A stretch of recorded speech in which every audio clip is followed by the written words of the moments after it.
تو اللہ کو فقیر بنانے والے احمقوں کا آگے بیان کیا جا رہا ہے آیت نمبر 180 سے۔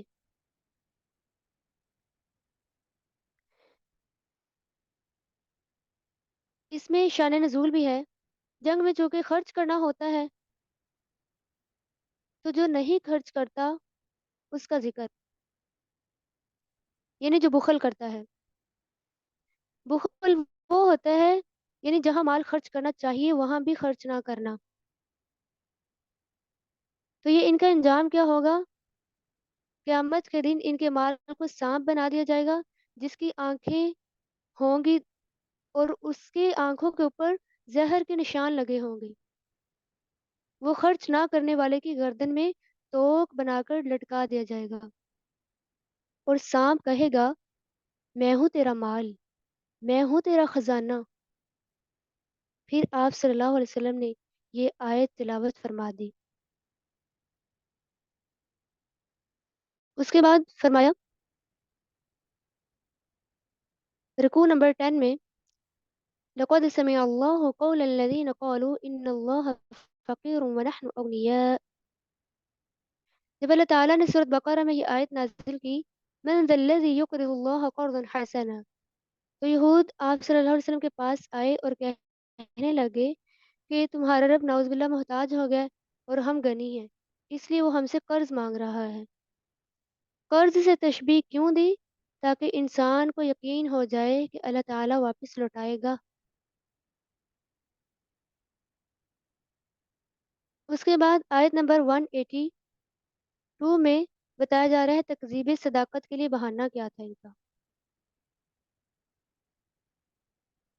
اہل کتاب نے کہا کہ اللہ نے ہم سے عہد لے رکھا ہے کہ یہود اپنے ایمان نہ لانے کے بہانے بتا رہے تھے۔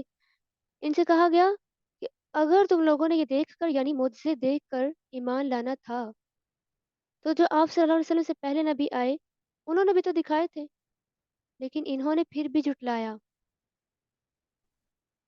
یہود اگر ایمان لے آتے تو بہت سے لوگوں کے لیے ایمان لانے کا راستہ ہموار ہو جانا تھا۔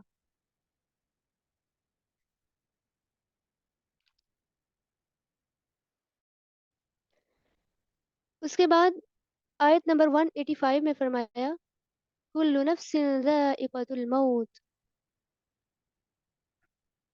تو چونکہ ہر ایک نے مرنا تو ہے ہی ہے، جنگ میں چونکہ مرنے کا ہی ڈر ہوتا ہے، تو جو جیسا عمل کرے گا اس کو ویسا ہی بدلہ ملے گا۔ دنیا میں آزمائش تو ضرور ہوتی ہے،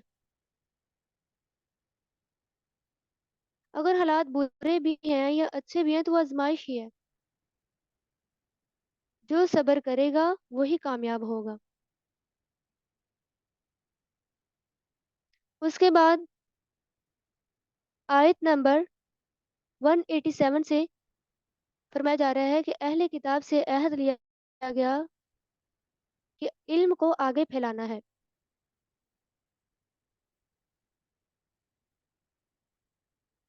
تو چونکہ یہ چھپاتے تھے، علم ہوتا تھا ان کے پاس لیکن چھپاتے تھے۔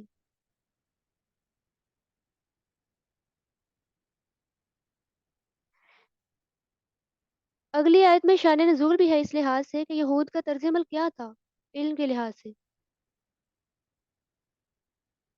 ابو سعید کی روایت ہے کہ منافقین نبی صلی اللہ علیہ وسلم کے ساتھ جنگ میں نہ جاتے، کام میں ساتھ نہ دیتے، پھر بعد میں خوش ہوتے جب آپ صلی اللہ علیہ وسلم واپس آتے تو معافیہ مانگتے۔ یہود سے آپ صلی اللہ علیہ وسلم نے کوئی بات پوچھی تو انہوں نے اسی بات کو چھپا کر خوش ہوئے اور چاہا کہ ان کی تعریف ہو جو انہوں نے کیا، تو یہ آیت نازل ہو گئی۔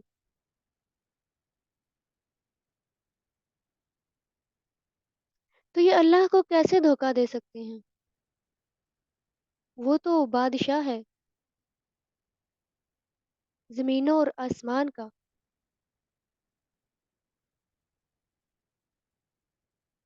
پھر اس کے بعد قدرت کی نشانیوں سے واضح کیا، تو ان نشانیوں میں نصیحت کن کے لیے؟ عقل والوں کے لیے۔ اور عقل والوں کی صفات کون سی ہیں؟ آیت نمبر 191 سے بتائی جا رہی ہیں کہ وہ اللہ کو یاد کرتے ہیں کھڑے ہو کر بھی بیٹھ کر بھی یعنی قیام کرتے ہیں، اور اللہ کی